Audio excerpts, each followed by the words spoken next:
oblekara ng mga Kristiyano, hindi po obra yan. It's either take it or leave it. Kasi hindi ka rin po papasa. Ha? Sunday, magpapakita ka ng kabanalan. Throughout the week, gagawin mo yung gusto mo. Pag dumating ang Panginoon, iwan ka rin. Akala niyo si Pastor na nakabantay? Hindi. Ang Holy Spirit. At may nag-approach sa akin, Pastor, last Sunday, the message was really penetrating. Was really penetrating. Did you know anything? I said, no. The Holy Spirit whispered, preach that. Wala po kang kaligtas-ligtas sa mga Espiritu. Kasi kapag po sensitive ang nagtuturo, lahat po ng ginagawa. Yesterday, we were visited. We experienced the power of God from the messages of these powerful preachers. Nakita niyo na po sila sa Facebook? Yung 7 last words? Last Friday. Sorry. Last Friday. Yung 7 last words, nakita niyo na? Alam niyo, simula ang kakatapusan, talaga po tumutulo ang aming sipon at luha.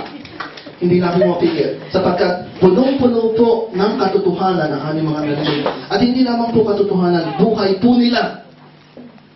Buhay po nila ang ginamit nilang patotoo. Hindi po sila humanap ng, ako mga illustration ko, mga kwento-kwento ko, kung saan ko nakukuha. Sila po, ang buhay nila, ang patotoo. At yun po ang pinakamalaking at pinakamakapangyarihan na mensahe. Bawat isa po sa inyo, ibahagi niyo patotoo niyo. I have been browsing the way how we could be effectively reaching the Spanish young people. At ngayon po, and I would like you to pray for the young people of Spain kasi wala na pong hope ang kanilang sitwasyon dahil po sa corruption niya ng government. So, eto po, andyan po sila sa parke, makikita nyo, nag-skates lang. They would like to make their time productive, walang trabaho. Okay? Tapos yan mga yan, may diploma. So, they spend their time outside socializing. So, this is one way of really reaching out to the Spanish kids. And Danny, Lord willing, is praying that he could be reaching out, no? Through skating, roller skating, and all that. Pero meron po pinakita sa akin si Danny sa video na I was crying when I saw it. Young people, punong-puno yan ng tattoo, ha? Mga young people, nabuhay sa kalye, walang ginawa kundi mag-roller skates lamang. Ngayon po, in 3 minutes, isinare nila ang testimony nila. Kung paano binago sila ng Panginoon. Kung paano pinakita ng Panginoon ng pagmamahal sa taong katulad nila na wala nang alam kundi sirain ang buhay pero namatay ang Panginoon sa krus alang-alang sa kanila. And you know what? These roller skaters merely talking, no? Siguro meron sila mga 20 or 30 kids na nagpapahinga kasi natapos niya kanina pag-roller skates, nag-share. Ayun sinashare niya po napakasimple. Like what happened last Friday. Sinabi lang niya po yung kwento ng buhay nila at kung paano silang pinagi ng Panginoon. At lahat po ng mga bata na nakikinig, pumunta po sa harap at tumatanggap sa Panginoon. The Holy Spirit is now moving among the young people. Mahal niya ang mga kabataan. And God is no longer using yung mga tipong Billy Graham. Hindi na po. Ang ginagamit niya yung mga ordinary people, na kung titingnan niyo po parang mga drogados, kasi po that was their background. Pero ngayon po, ginagamit sila ng Panginoon.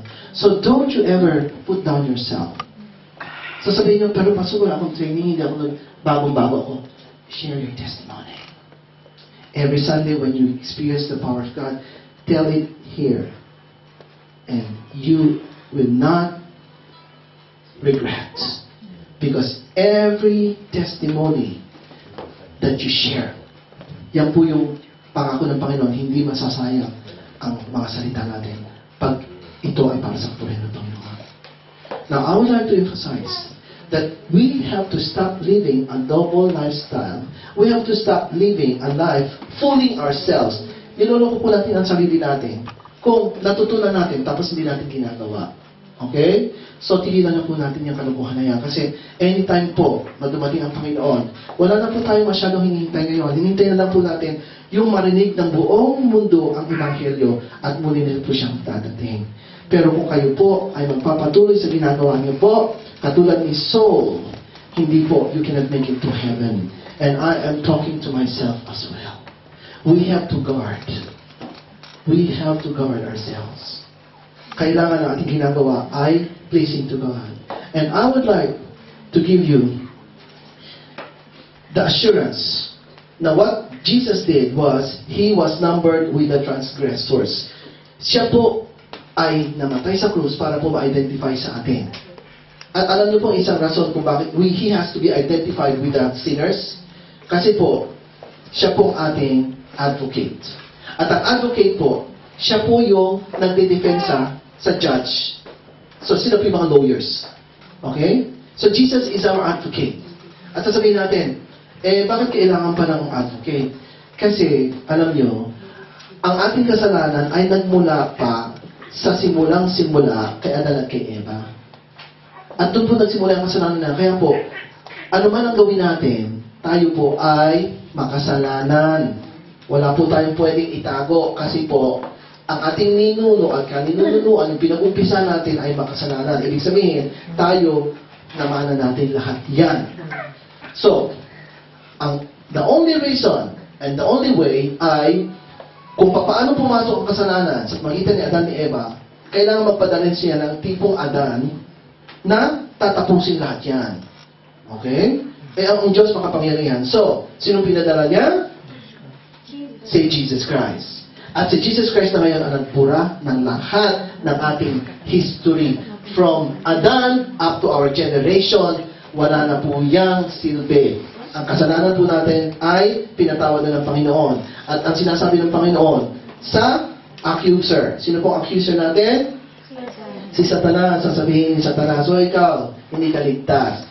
Ligtas ka sapagkat ipinakita ng Panginoon ang kanyang side, ang kanyang kamay, ang kanyang paa, at ito po, hanggang ngayon, alam niyo po, yung bata na nakakita sa Panginoon, napansin niya yan. Nung makita niya ang Panginoon, merong butas ang kamay ni Jesus at yung kanyang gilid. At nakita po yun ni Tomas. Ipinakita po niya kay Tomas yan. Nasa resurrected body na po siya niyan. Andyan ba yung mark? At yun ang proof. Kapag yung accuser nagsabi na, ikaw ay pupunta sa impyerno kasi wala kang ginawa. At sasabihin ng Panginoon, ito ang ginawa ko para sa Kanya. But one thing, this advocate, this lawyer, one day will change his role to a judge. Meron pong istorya dito, I will cut it short. Itong pong babae ito ay guilty of sin. Ngayon, meron pong sa kanya na nag-recommend na, you go to this lawyer. He is really intelligent, and this lawyer could defend you. So, kinuha niyo yung address, itinago niya, at sabi niya, pagdating na lang ng aking, nung date ng pagsisentensya sa kanya, saka na lang niya i-kukontakin yung lawyer. So, ang tawag doon procrastination. Mag-procrastinate. Alam niyo po, gusto kong encourage kayo, kapag meron kayong dapat gawin nyo na. Amen. Kasi, pag hindi niyo ginawa, it might be too late. So, hindi po niya ginawa, tinago lang muna niya, hihintayin daw niya yung time na siya ay sesentensyahan. Ang nangyari, dumating yung time na yun, nag-cramming, lumapit siya doon sa lawyer na napakatalino at nirecommend sa kanya. Pero sabi ng lawyer, I'm so sorry that you came late. I'm so sorry that you came late because I'm no longer a lawyer. I am now the judge. Alam niyo po, ang Panginoong Jesus, kinukonvict tayo ng ating mga kasalanan at tayo po'y dapat magsisi. Pero pag po tayo namatay, tapos na po. Judgment na.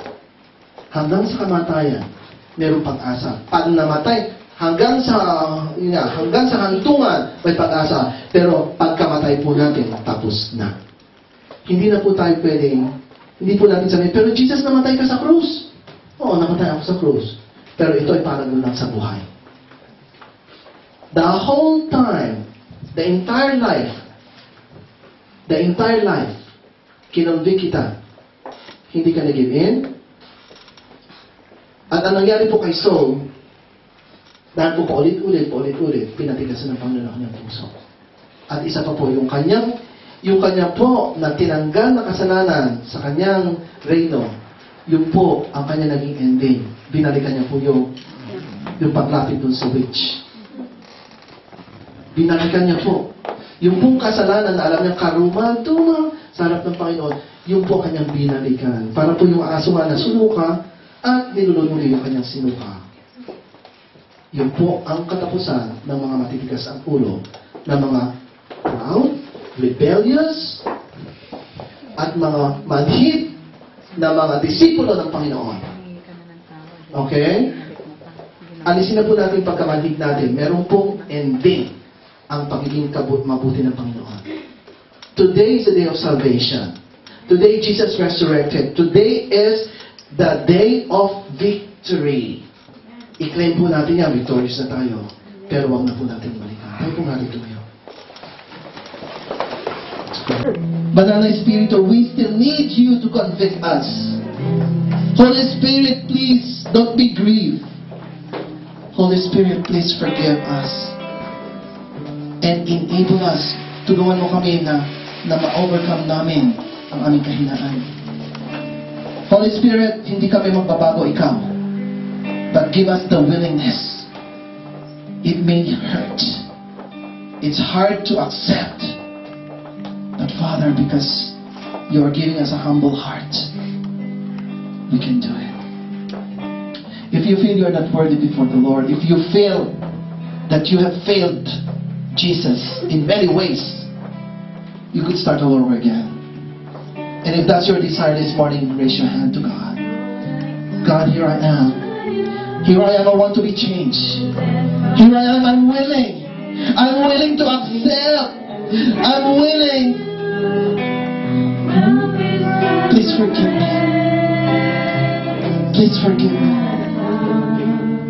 Change me. Make me the person you want me to be. Use me for your glory. I would like to empty myself. I would like you to empty me. And right now, fill me with your love. Fill me with your power. Fill me with your glory. Claim it in the name of Jesus. Receive it right now. The Lord is giving you healing. The Lord is giving you power. The Lord is giving you wisdom. The Lord is giving you the second chance. This is the day of salvation. Do not go back. Do not sin no more. Sin no more. Sin no more. Sin no more. Go straight to God. Live the way He would like you to live. Follow His example of humility. Follow His example. Follow His example of simplicity. Follow His example. And you will see His glory one day. And you will see Him face to face. And you will experience the love of God for eternity. Oh Jesus, thank you for these hands raised right now. Jesus, you see these hands. You see their hearts more than their hands. Jesus, thank you for your forgiveness. Thank you for dying on the cross. Thank you for the resurrection that we could live again. Live in eternity. Live a new life. Live for your glory and honor. So today we claim, oh God. We claim your love. We claim your salvation. We claim this second chance. Father, change our hearts. Make it soft. Make it obedient. Make it willing. And Lord, from now on, not my will, but your will be done. In Jesus' name.